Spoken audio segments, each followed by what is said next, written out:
Do we tend to be grateful to God or do we complain more?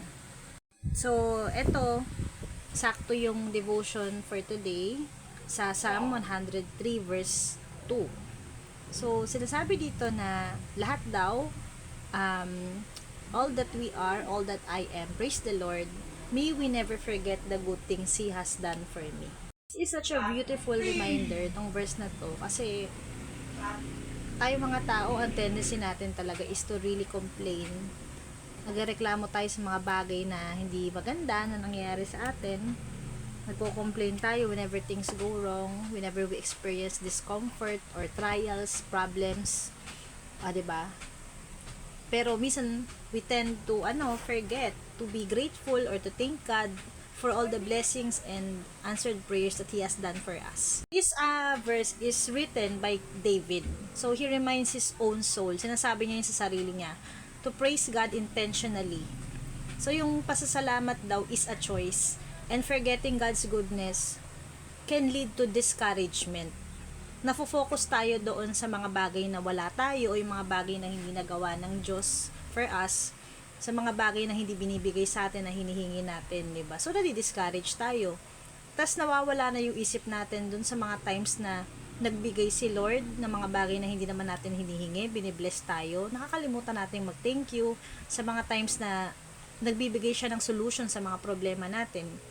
God's benefits are many and personal. So, personal yan. It's between us and the Lord kung paano tayo katagpuin ng Diyos. Diba? Si Lord naman is gumagawa ng ways to reach to us individually.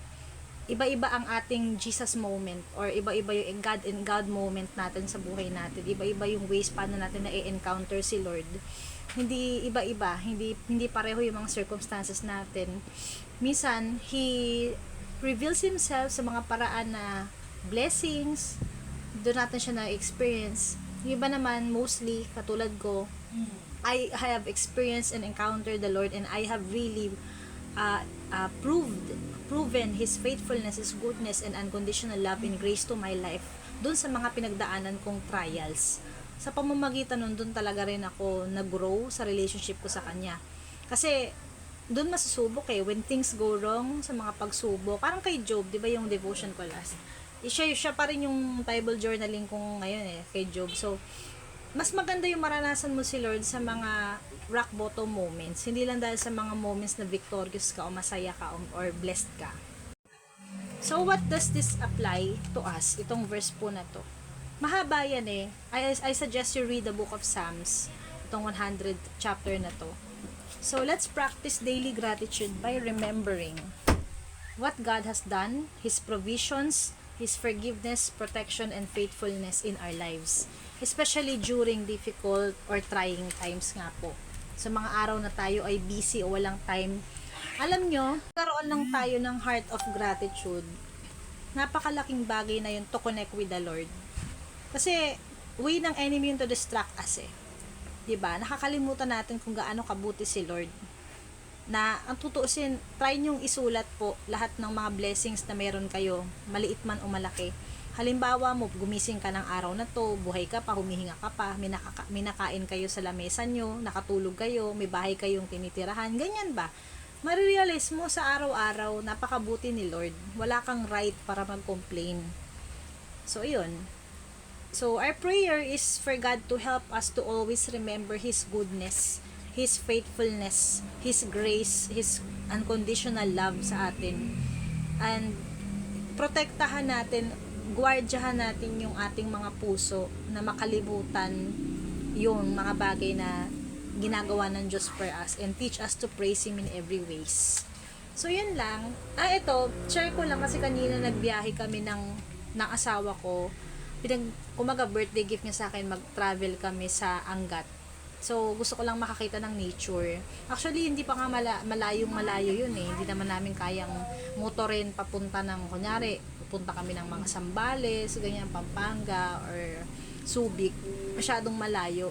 So, dun lang kasi puyat din kami. So, hindi kami pwedeng magbiyahe ng talagang mapapagod kami o malayo.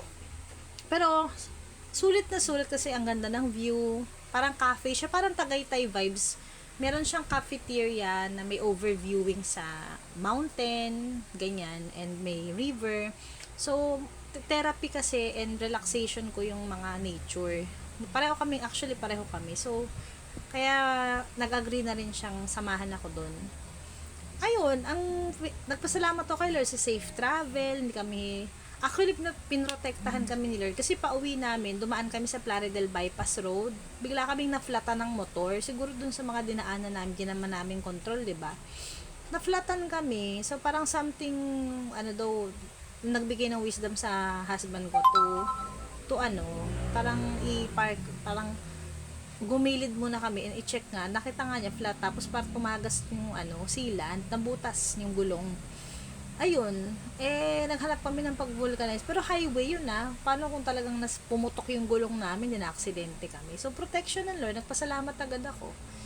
Ayun, so yung mga ganung bagay, sabi ko pinagkaloob ni Lord, at saka yung gratitude na pinagkaloob niyang magkaroon kami ng date na quality time together, to travel na kaming dalawa lang, na mag-unwind, mag-relax muna kahit panandalian lang. So, yung mga ganung bagay, let's just thank the Lord.